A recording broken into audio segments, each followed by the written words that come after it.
Hey, welcome back to Logical Republican. Thanks for stopping in again today. Appreciate you coming back and listening to me talk about logical things, not what the press has to say, but just logical stuff. So if you like what you hear and like what you see, please hit the like button, the subscribe button, the share button. All greatly appreciated. I'm back to my Joe Biden mask. I'm trying to find a Kamala Harris mask, but I don't think anybody's selling them because it's probably racist. Hey, so guess what? We have an election coming up. We're about 3 weeks out. It's the 2024 presidential election, the big daddy of them all. Some people say, oh, this will be the last election that we ever have. Of course, that's the liberals saying that because Donald Trump is going to be a dictator, they say. The end of democracy, fascism is going to be at 1600 Pennsylvania Avenue. That's what they're trying to scare everybody with. And believe it or not, some people are actually biting. Look at the morons on social media. But literally 3 weeks out from the 47th president of the United States and the waning days of possibly the most invisible and incapable occupant of 1600 Pennsylvania Avenue, Joe Biden. What a frickin' disaster his presidency has been. Oh, but he's a great president, Nancy Pelosi says. He's been an invalid for 3.5 years and they covered it up and nobody talks about it.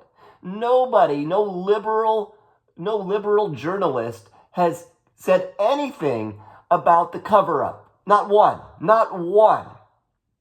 So, we have a big choice, right? Do we choose between the border czar, who doubled as the AI or artificial intelligence czar, the vice president who probably can't even program her own VCR because she probably still has one, the border czar that visited the border one time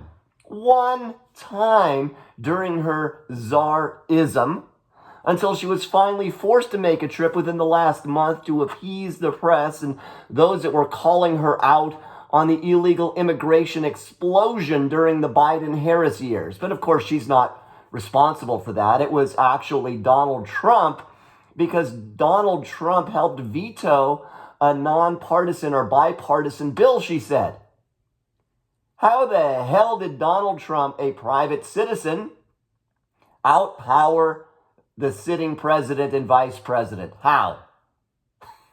She never touches on that, and nobody asks the question of, well, wait a second. You're claiming that Trump had something to do with shooting down a bipartisan bill to help fund the border.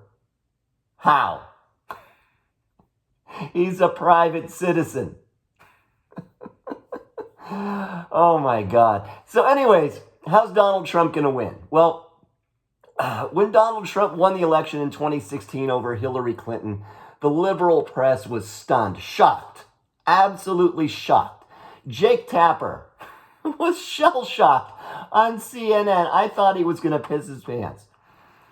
You know, how on earth could this happen? After it did happen, let's not forget that the streets were filled with protesters coast to coast. You want to talk about a peaceful transition? The streets were packed with protesters. Windows were broken, fires were started. Try and find that on social media. It's all gone. But let's not forget all that. The polls all showed Hillary Clinton would win by a landslide. The parties were planned. The first woman president to sit in the Oval Office. Well, actually, there was one on her knees, but she was underneath Bill Clinton's desk.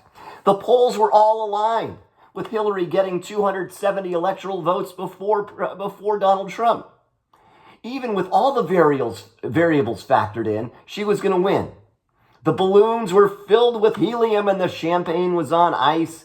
The ballrooms were rented, and thankfully they were all prepaid because there was no party. The speeches were written by Hillary and all of the other people that were going to be in her cabinet. They were well rehearsed. The suits and the gowns were all pressed. The travel plans made and the hotel rooms all reserved for the upcoming inauguration. And then all of a sudden, poof! It all blew up in their face.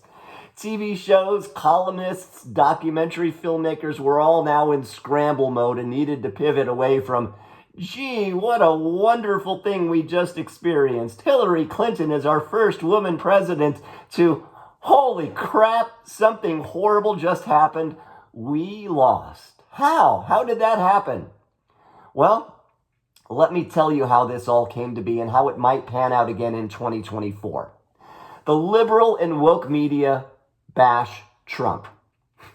Just take a look at most newspapers or news website headlines. Just do it out of curiosity, whether it's the San Francisco Chronicle, the New York Times, the LA Times, the USA Today, Yahoo News, whatever. It's all generally very, very, very pro-Harris and very, very, very anti-Trump. And even the articles that are seemingly unbiased contain some form of liberal editorial opinions buried inside somewhere. You know, it's okay. It is okay for people to post anti-Trump and pro-Harris memes on social media. And everyone backslaps each other. Oh, yeah, everybody get out and vote. Oh, blue, blue, blue. And sure, there are some comments, that are negative. But that's written off as more of the lunatic fringe by the liberals because Harris is for the people. And who wouldn't want to be for the people? However, if you or I were to post a Trump meme, a pro-Trump meme, not something that, calls him a name, our photo or meme would basically go unrecognized. There wouldn't be any thumbs up or hearts or anything else. Why? Because people are afraid to leave the thumbs up or the heart or the positive comment for fear of being outed as a non-liberal. A non-liberal. Heaven forbid. Now you might be thinking, who would be afraid of being labeled a conservative or a non-liberal? What's the big deal, you say? Well, let's say you're a teacher or a union member. Or you work in Silicon Valley like me, where 90% of your colleagues are indoctrinated woke liberals that verbally they verbally on social media, or I don't know if they verbally or they typed it in or whatever, but they all liked the Black Lives Matter movement. All of these dweebs love the Black Lives Matter movement. They patronized Black Lives Matter stores and all of that kind of stuff. But in reality, they wouldn't go near the hood. Are you kidding me?